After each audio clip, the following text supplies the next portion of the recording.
Mapostori hativerenge Bible, hativerenge shoko raMwari. So how do you know God?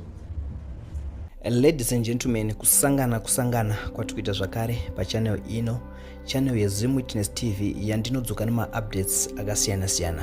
Uye ndinoti kana kari kutanga kusvika pano ndinokumbira kuti ungobaya button rekusubscribe, then turn on the notification bell kuitira kuti usarasikirwe neevery update yandinodzoka nayo pano nguva nenguva.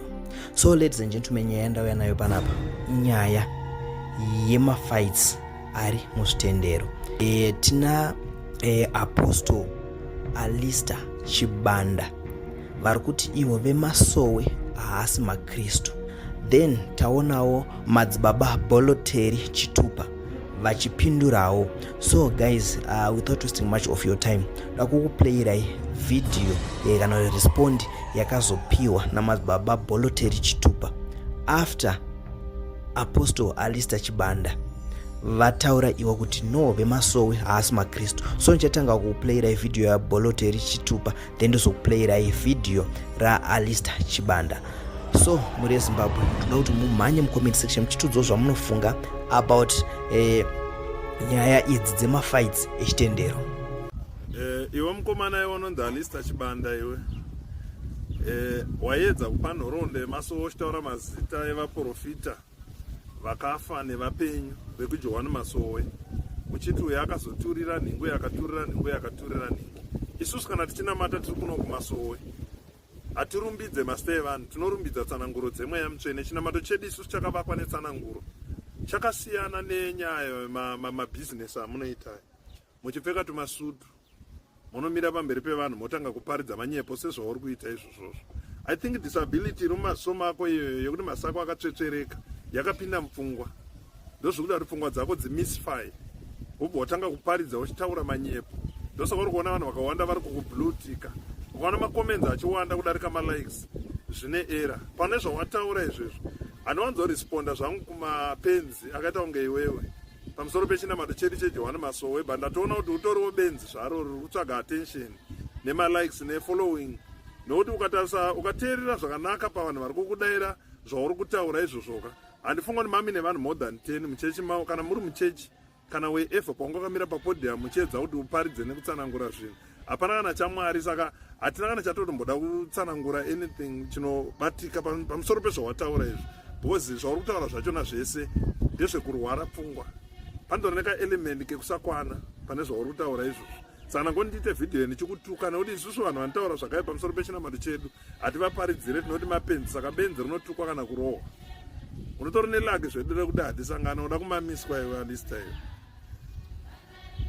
Well, there are some people who say kwese kunamata mwari mumwe chete musanyeberwe. Mwari haasi mumwe chete, ana mwari vakawanda, ende kwese hakusi kunamata kwakasiyana siyana. So how do we know kuti masowe yakasiyana nesu maKristu? Tinoona nezvinhu zvishomanana. Number one, their belief system, what they believe. Number two, the way of salvation, the way inoberekwa vanhu patsva ikoko. Number three, the way they pray. The way they pray, manamatiro avo, and to who they are praying to. And number four, their practices. Their practices. Zvavanoita muchitendero chavo zvinokuudza kuti zvasiyana. Another example ndeyekuti unoziva sei kuti iyi isoka, iyi cricket. Unoziva nemarules esoka akasiyana nemarules ecricket. Woona bhora resoka rasiyana nebhora recricket.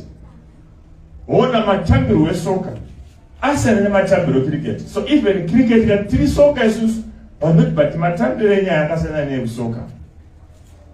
Munotamba makabata chibheti muchirova, even mukati muri vesoka, but matambiro enyu bhora aya haasiri wanoitwa soka.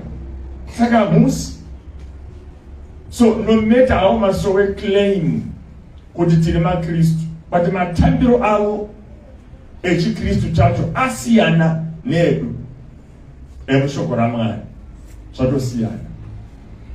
And I will cite some few examples so that you understand. And I said, avasi vese masowe vasiri makristu, but 99.9 of masowe avasi makristu. So kune vanhu vanopfeka magarments 2-3 vatori makristu zveshuwa. I don't want to mention names, but I know them. I think I know one church or two of them. Vanopfeka magarments, vanozviti mapostori, but makristu. Why? Because if you look patsika dzavo dzekunamata, belief system yavo, the way they pray, if you look, let's know what exactly is in shoko ramwari, and ivavo futi vanoverenga shoko ramwari. So I will not mention their names, but I know them. Maybe some other time I will do so. But for now, listen. Mushoko ramwari kuna John chapter 14 verse number 16 and John chapter 16 sorry verse number 23 and 24. Jesu akati kana muchinamata namatai kuna Baba muzita rangu. So we pray to God in the name of Jesus Christ. Mapostori avanamati in the name of Jesus Christ. You have to know that. Most 99.9% of them, they don't pray in the name of Jesus Christ. So 0.01 here is 0.1 is here and doing not in the name of Jesus Christ. Now, so mapostori vakawanda vacho vanonamata kunana Daikoro, Mikairi,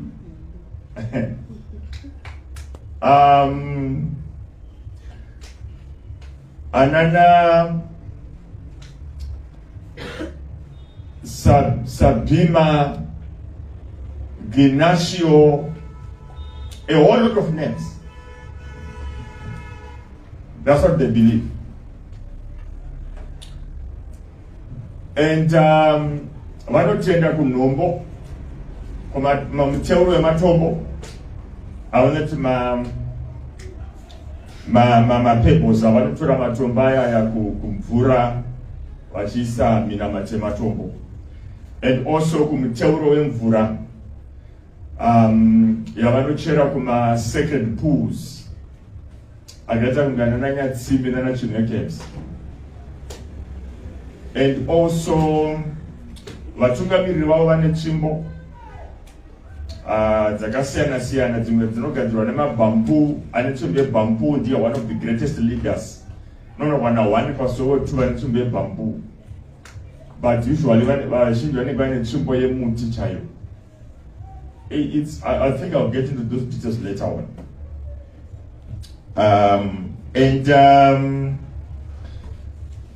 These people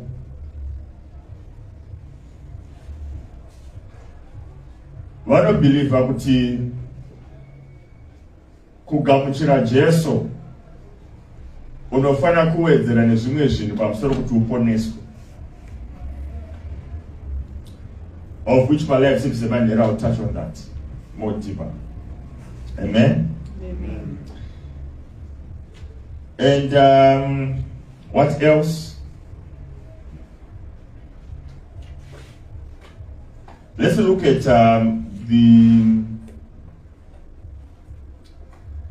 the way they do Easter. Vanoenda ku Easter, but vari ku Easter koko they don't observe the crucifixion of Jesus.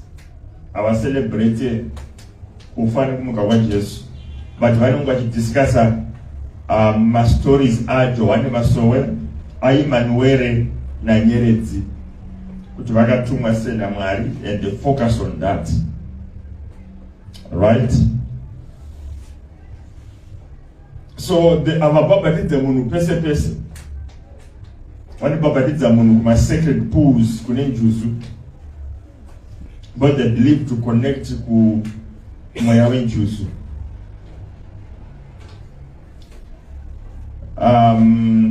Right, so Joanna Masowe even yaka splinter into different parts. What is it really? Joanna Masowe must understand that it's a combination of 3 religions. And I've used that term so that you understand. Number 1, Joanna Masowe vanozanganisa African traditional religion, ATR, voizanganisa neIslam. Usanga tinoti muzungu avane micheka pamberi pawenenge nenyeredzi nemastar. That half moon here, it's a half moon here Islam. Nemastar aya Islam. Where's a flag? Because they believe the flag they do, it's an antenna that connects us to the spirit.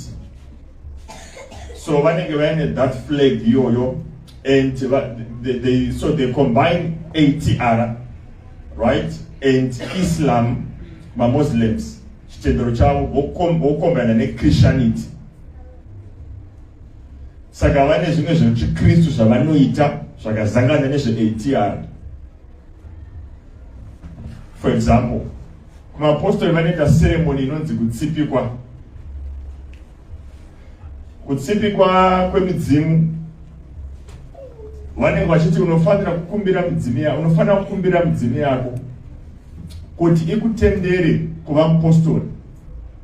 And wakumbira, then muprofita mukuru anozoita munamato wekupedzisira wekuchi demanda kuti uregedzwe nemidzimu yako utendere kuita apostle. So they talk to the dead. Vanotaura nemidzimu nevanhu vakafa vakaenda, which is ATR. You see that now?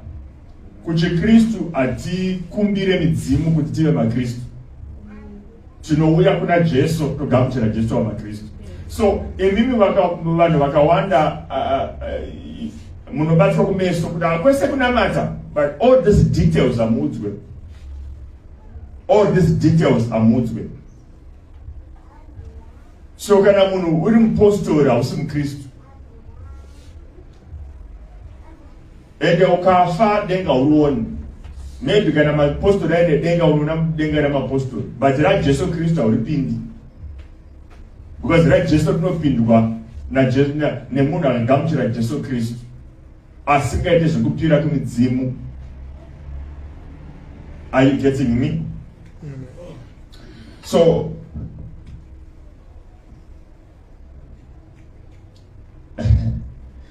I know